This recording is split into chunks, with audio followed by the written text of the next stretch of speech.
Madame la ministre, au vu de vos dernières sorties, j'aurais de quoi être un peu inquiète de vous interroger aujourd'hui. Allez-vous me traiter comme les comédiens des Molières, comme les journalistes de France Inter? Alors, je suis venue sans mes chaussures à talons de 12 cm à semelle rouge. Je ne suis pas subventionnée par Anne Hidalgo. Et vous auriez d'ailleurs du mal à faire de moi une adepte aveugle de tout ce que les journalistes de l'audiovisuel public du Monde ou de Libération aiment à nous raconter en ce moment.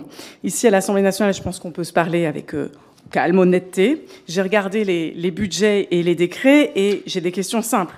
Oui ou non, le budget initial 2025 de la culture et de l'audiovisuel public est en baisse par rapport au budget initial 2024. Je parle des budgets imposés par 49.3 avant les coupes par décret. Oui ou non, un décret d'avril 2025 opère un nouveau rabot de 114 573 500 euros de crédit de paiement sur les budgets de la culture, des médias, des industries culturelles, donc 47 21 734 euros sur la création. Oui ou non, le budget 2025 coupe-t-il 2,2 milliards d'euros aux collectivités? Oui ou non, 9 régions sur 13 ont amputé le financement local de la culture de 65 millions d'euros? Et continuez-vous de dire qu'il n'y a pas un euro de moins dans les territoires pour le spectacle vivant? Alors j'ai lu les décrets, mais j'ai aussi entendu le secteur de la culture.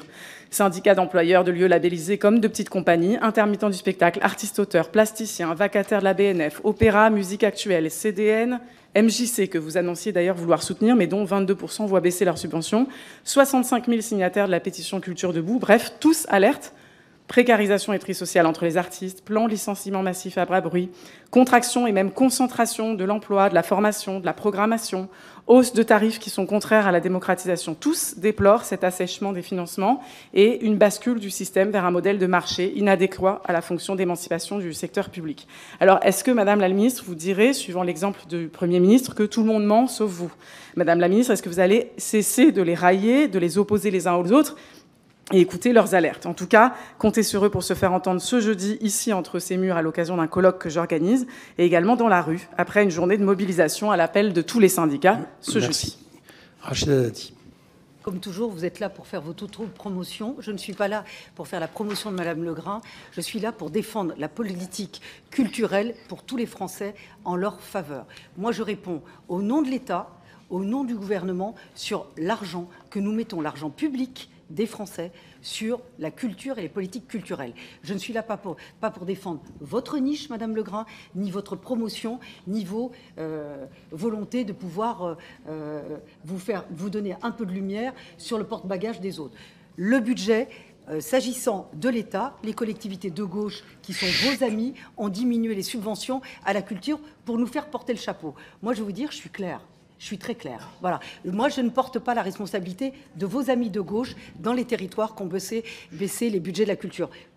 Interrogez M. Mesquida, interrogez dans les régions qui sont vos amis. Moi, pour l'État, le budget de la culture n'a pas diminué. Le spectacle vivant a bénéficié d'une hausse de 2,5 millions d'euros sur le budget. Le spectacle vivant, c'est plus de 1 milliard d'euros au bénéfice du spectacle vivant et de la création artistique. Ça n'a pas baissé. Les Français ont besoin de transparence. Arrêtez de les manipuler, de les instrumentaliser. D'ailleurs, on voit vos résultats électoraux. Ils sont en conséquence. Plus vous les instrumentalisez, plus évidemment, ils vous répondent en vous disant non dans les urnes. Maintenant, stop. Il y a de l'argent public. C'est leur argent qui bénéficie aux acteurs culturels. Je défends une politique d'État en faveur de la culture. L'éducation artistique et culturelle, vous êtes pour ou contre?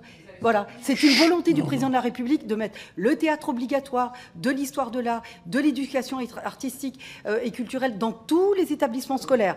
L'éducation, la culture est présente. Le pass culture dans la part collective, vous l'avez contesté. Ça permet à tant d'enfants de pouvoir découvrir la culture sur tous les territoires. Ils ne sont jamais allés au théâtre, jamais allés dans une salle de spectacle. Je sais que pour vous, c'est facile. Pour eux, ça l'est pas. Voilà, c'est une découverte. Pour la médiation, les MJC, ceux qui ont baissé les subventions aux MJC, aux acteurs de l'éducation populaire, ce sont vos amis, Madame Legrain. L'État, je les ai augmentés. J'ai actualisé une charte qui n'a pas été actualisée depuis 1989. J'ai augmenté non seulement le budget, les subventions et les emplois dédiés aux acteurs de l'éducation populaire. Donc vous pouvez dire tout ce que vous voulez, adressez-vous à vos amis. Moi, j'ai fait mon job.